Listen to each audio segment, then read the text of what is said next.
नमस्कार, आप सभी को बहुत बहुत स्वागत है आपका चैनल संकल्प एकेडमी पर। आज के इस वीडियो लेक्चर में हम छायावाद के प्रश्नों को लेकर के उपस्थित हुए हैं।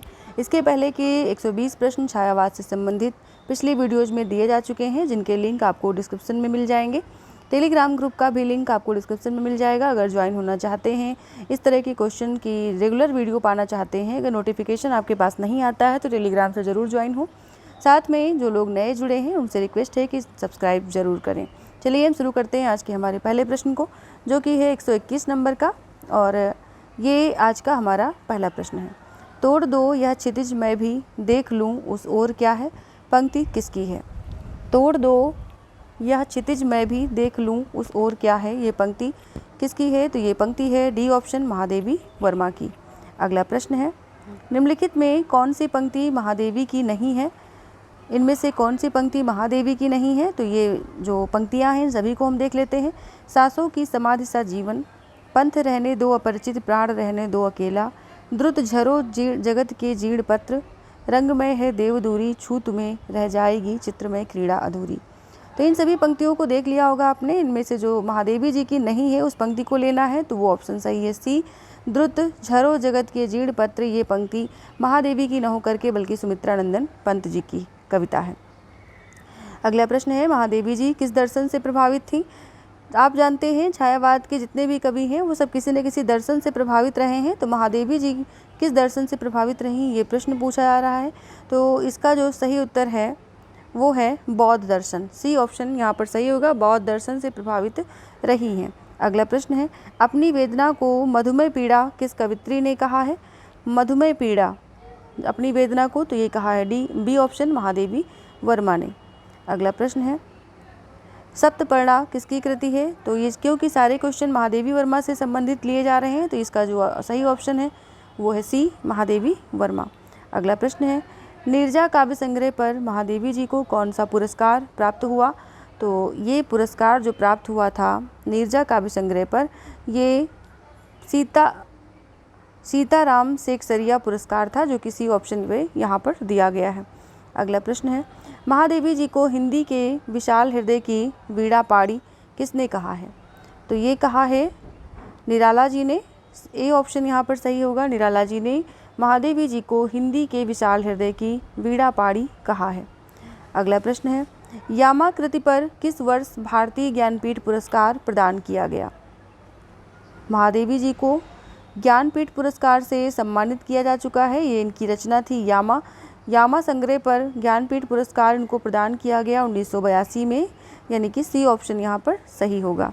अगला प्रश्न है, बन जाती मलयज बयार महादेवी जी की किस कृति से ली गई पंक्ति है?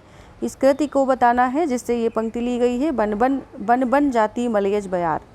ये पंक्ति है नीरजा से, यानी कि बी ऑप्शन यहाँ पर सही होगा। अगला प्रश्न है, चिर सजग आंखें उनींदी आज कैसा व्यस्त बाना, जाग तुझको दूर जाना। पंक्ति किस संग्रह से ली गई है? इसका संग्रह बताना है। ये किस संग्रह से ली गई है? चिर सजग आंखें उनींदी आज कैसा व्यस्त बाना, जाग तुझको दूर जाना। तो ये जो पंक्तियां हैं वो ली गई हैं सांध्य गीत से, यानी कि डी ऑप्शन यहाँ पर सही होगा। असंगत युग्म बताना है इसमें, जो कि ऑप्शन यहाँ पर दिए गए हैं। इनमें से निराला की सरोज स्मृति, प्रसाद की कानन कुसुम, पंत की ग्राम्या, महादेवी की वीणा, इनमें से कौन सा असंगत युग्म है? तो जो महादेवी की वीणा दी गई है ये डी ऑप्शन असंगत है, क्योंकि वीणा जो है वो पंत जी की रचना है, महादेवी जी की नहीं है। अगला प्रश्न है, असंगत युग्म छांटना है इनमें इस क्वेश्चन में। तो असंगत युग्म जो छांटना है इनमें से सभी रचनाओं को हम देख लेते हैं, इसमें क्या सही होगा। तो चारों विकल्प में डी वाला गलत है, निराला प्रेम पथिक, क्योंकि प्रेम पथिक जो है वो जयशंकर प्रसाद की रचना है और निराला के सामने लिखा है, इसलिए ये यहाँ पर असंगत हो जाएगा। ये जयशंकर प्रसाद की रचना है। अगला प्रश्न है, सुमेलित करने के लिए दिया गया है, सुमेलित करना है, जिनके की ऑप्शन सामने आपके दिए गए हैं, और इनमें से इन विकल्पों को यानी इन कवियों को इनकी रचनाओं के साथ सुमेलित करना है। तो सही उत्तर आपके अनुसार क्या होगा उसे टाइप करें। हम लेते हैं सही उत्तर को सीधे। तो इसमें क्या सही होगा?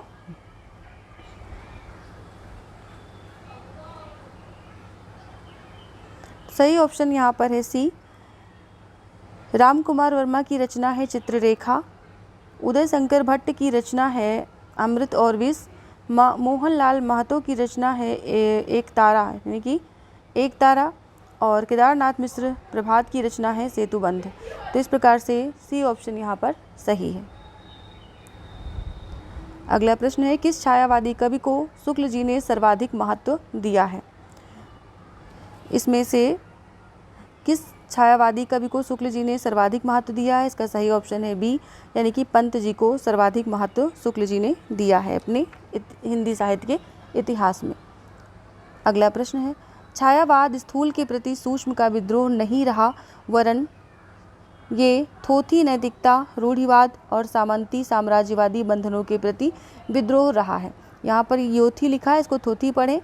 फिर से पढ़ देते हैं एक बार। छायावाद स्थूल के प्रति सूक्ष्म का विद्रोह नहीं रहा, वरन थोथी नैतिकता, रूढ़िवाद और सामंती साम्राज्यवादी बंधनों के प्रति विद्रोह रहा है। उपरोक्त कथन किस आलोचक का है? तो ये कथन है ए ऑप्शन रामविलास शर्मा का। अगला प्रश्न है, अनुभूति किसकी रचना है? अनुभूति रचना के रचनाकार जो हैं वो हैं जनार्दन प्रसाद झा, जिनको कि द्विज भी कहा जाता है। बी ऑप्शन यहाँ पर सही होगा। अगला प्रश्न है, एकलव्य प्रबंध काव्य किसका है? एकलव्य प्रबंध काव्य किसका है?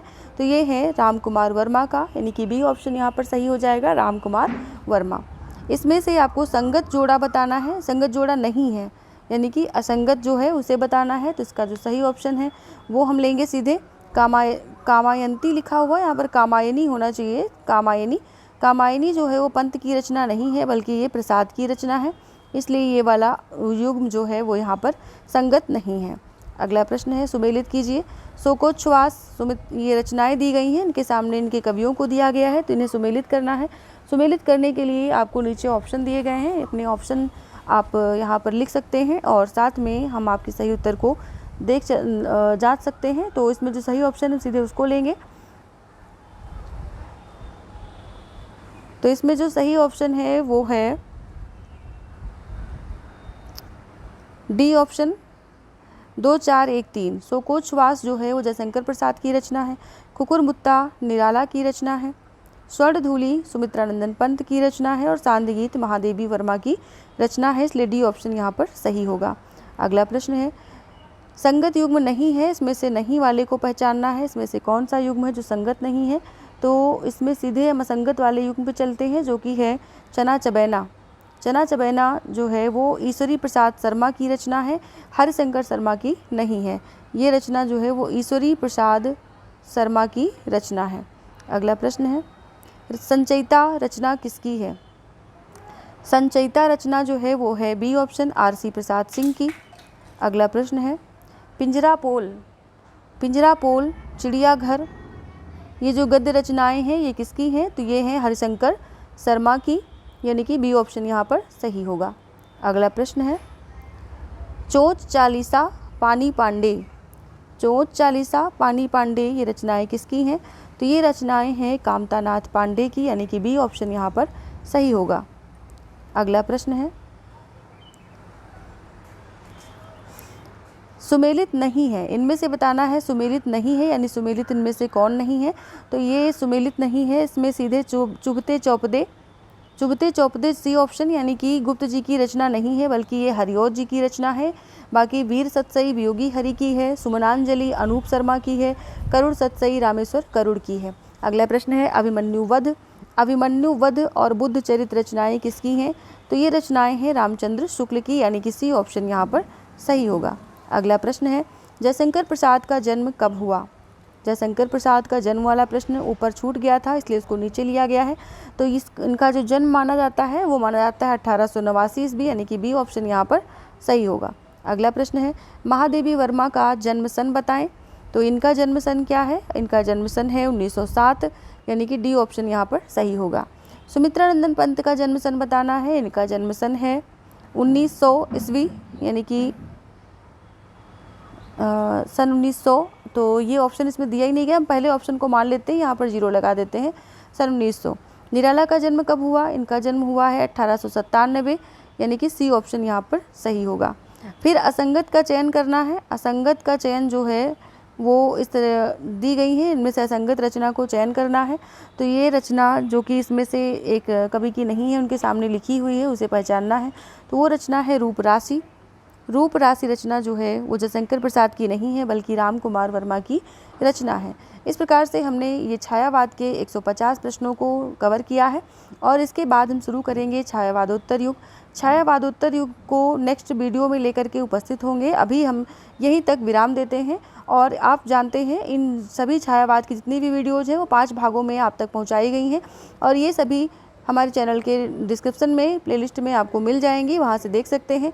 साथ ही आप सभी के सुझाव सादर आमंत्रित हैं। जो भी कुछ आपको सुझाव देने हैं या कोई भी बात कहनी है, किसी क्वेश्चन में कोई डाउट है, उसे कमेंट सेक्शन में या लाइव सेशन में ज़रूर लिखें, जिसका निराकरण आपको एक लाइव वीडियो के माध्यम से दिया जाएगा।